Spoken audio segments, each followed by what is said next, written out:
Oh. Hands up. You throw a jab. Jab. Ay, sorry. Straight. Isipin mo si Gabriela to. Oh. Jab. Jab. Straight.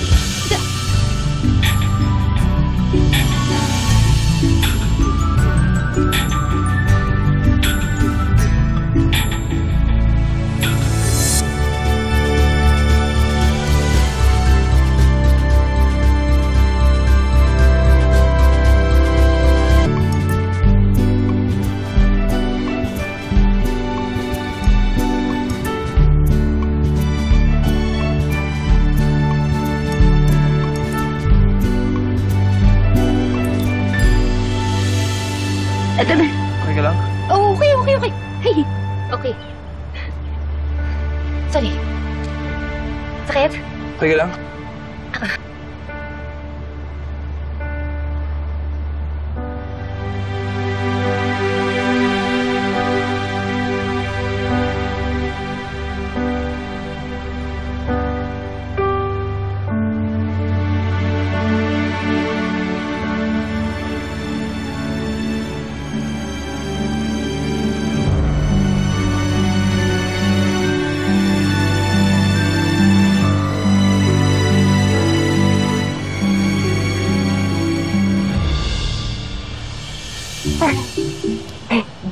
Thank you. Okay. Okay ka pa? Galing ko nga eh. Mommy, Daddy, I want pizza. Pizza? Pizza? Saan? Of course. Thank you, Daddy. Ay, ma'am. Finish your food. Sir, may dumating po kayong imbitasyon. Kanina daw galing. Eh, dineliver lang po pero umalis agad. Okay.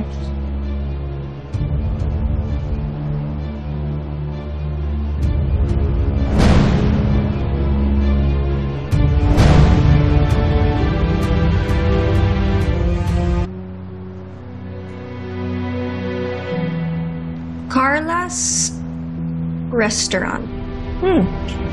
Opening ng Carla's Restaurant. It's a VIP invitation. Mahal, ang ganda ng tunog. Carla's Restaurant. Yes, Mommy. Do you want to go here? Look, it's a VIP invitation. You want to eat lunch here tomorrow? Yes, Mommy, please. Sabihin mo sa daddy mo. Daddy, let's go out tomorrow for the family day, please. Of course, anak. Come here.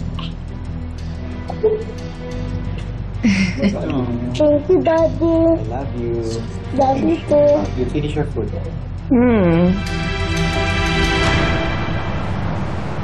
Service water, sir. Bottled water. So, ang order, sir, isang spaghetti, isang longganisa, dalawang bottled water. Tama pa? Sige pa. Ready ka na ba? Parating na sila anytime soon. Handa na ako, Nay. Nay, sabay mo na to sa kusina, tapos pakicheck na lang yung longganisa pizza kung okay na. Oo nga pala, babalik muna ako sa kitchen, ha? Good luck na. Salamat po. Okay, sir. Mommy, look, they're offering pizza. Oh.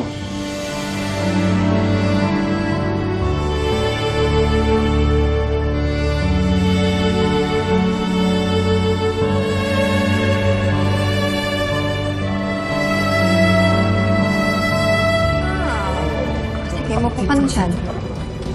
Ay, nako, look at this place. Look at this restaurant. It looks nice. You know, I assume that the owner is a loving and kind person. Yeah, let's order na. Gutom na ako. I haven't had breakfast. Okay. Waiter! Ma'am, ito po menu. Yaya Carla! Yan ka. Ikaw?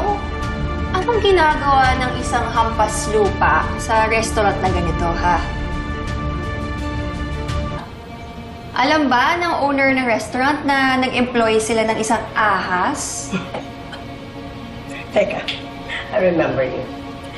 Ikaw nga yung ambisyosang yaya ni Bianca na kung umarting parang nanay, umusta. Ha? So, ikaw na ngayon yung waitress dito? Ha? Ano pa ang mga kinahain mo? Yung sarili mo ba?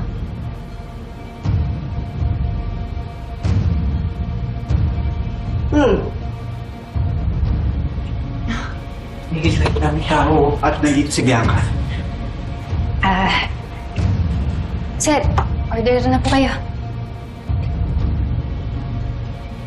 Sir, kung wala kayong mapili, wala kasi dyan sa menu, pero alam ko naman yung paborito mo, sir, eh. Dinakdakan. Pwede pong lutuin sa kitchen para sa inyo, sir. Sige, yun na lang. Sige po. Ikaw po, ma'am.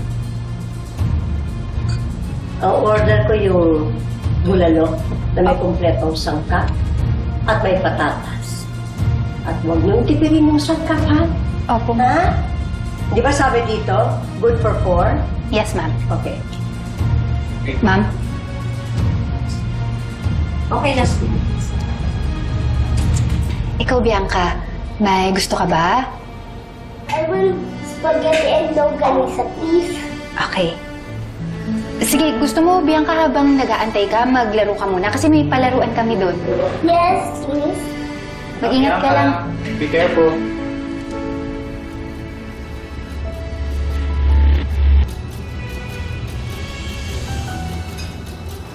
My God. Bakit alam niyo yung paborito mo order?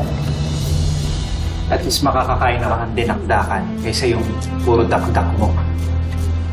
Enough. Gosh. She's now a waitress here. For how long? Saturday. Ito na po yung pizza niyo, ma'am. Ay!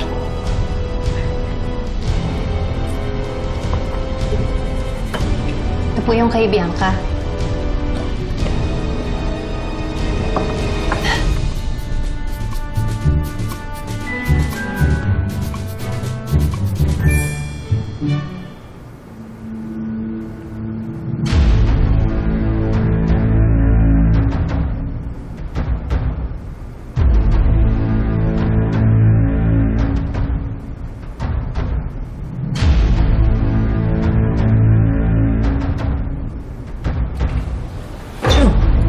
Ma'am?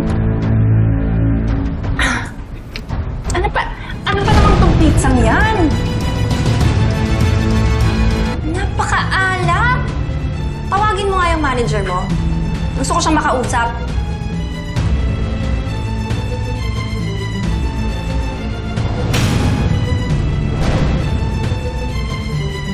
Manager. Katiri? How can I help you? Your longganisa pizza is too salty. Tsaka isa pa, bakit kayo nag-hire with someone who has a questionable character? Katulad tong babaeng to. Alam niyo, she's up to no good. In no time, lahat ng lalaking customer niyo, siya na yung o-orderin. Ganon siya kalandi. With all due respect, ma'am, your accusations are below the belt. Hindi naman po yata tama yan. I am always right. Tsaka bakit mo ba ako sinasagot-sagot, ha, tanda? Hindi ba pinatawag niyo po ako? And going back to the pizza, ma'am, longganisa is our main ingredient. And it's from Binalonan, salty and garlicky. And rest assured, now we use the best quality in our pizza. Rest assured quality talaga. Yes, ma'am. Yung mga empleyado niyo, walang kwenta? Is that all, ma'am? Pati ka. Pangit ang lasa. Hindi? Oh my goodness, it's so salty. Sir. Ayan na po yung dinakdakan na paborito nyo. Sigurado ho ako na yung timpla na yan, hindi nyo ho makakalimutan. Ay! Itong anak ko ka, ha? Ikaw talaga? Napakalandi mo!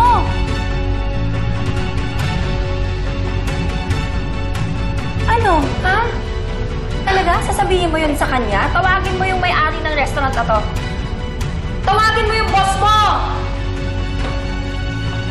Tawagin niyo yung may-ari!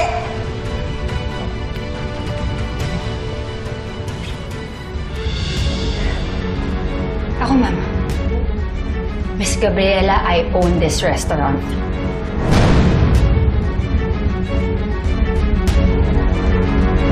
Ikaw may-ari nito? Ano to, prank resto? Saan yung mga cameras? Saan? Nagtanggal ka lang ng apron, ikaw na kaagad ang owner ng restaurant na to? Give me proof! Sorry, I'm late. Dahil? Ano nangyari dito?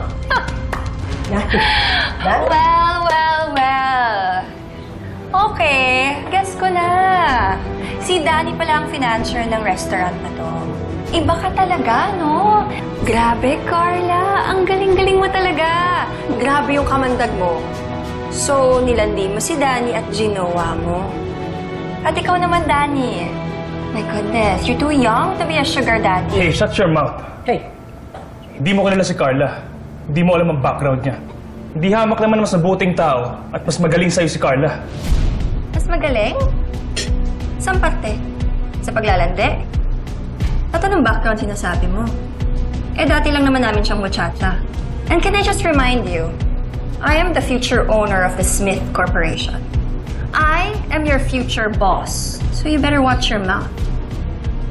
At ikaw naman, Carla. Ano? Ikaw ang founder at owner ng restaurant na to? In your dreams. Stop it. Stop acting like this is your movie. Kalokohan. Edgar, alam mo, bayaran mo na nga itong katsipan na pagkain na to. Kunin mo na si Bianca. Umalis na tayo dito.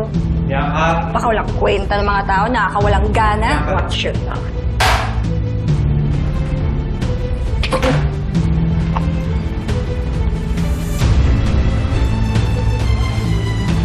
Umanda kayo, Edgar at Gabriela.